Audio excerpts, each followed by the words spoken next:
Biggest fear is getting sued and making a mistake, and that almost happened to me once, which is why I started searching for a product, and that's how I found Mike Pepe and Proformex.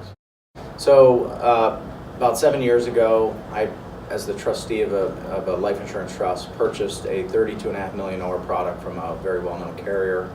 The product was described as a variable universal life product, and it was intended to be flexible in terms of the premium structure. So after a few years of being paying premiums, we made an adjustment to the premium structure in order to reduce down the duration guarantee of the product. This is something that we do often in managing life insurance. And so we reduced our premium payment, and unbeknownst to us in doing so, it put the product into another table for calculating the internal costs of the product, or the mortality costs. And as a result of that, it started to actually churn or eat through the premium. And after a couple of years, unbeknownst to us, the product was at the brink of lapse.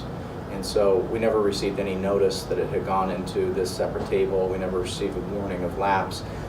Actually, the first notice we got was a lapse notice, and with a massive catch-up payment that had to be made within 30 days. And so we were immediately perplexed, very concerned, very troubling, to the point where I personally felt that I had exposure as a trustee or as a fiduciary. And so we began to investigate what happened. We talked to our agents. They really had no idea, even though they were elite agents. And to make a long story short, I was able to intervene by having some very difficult conversations with the general counsel of the carrier. And I think they saw my side of it, and we reached an amicable agreement.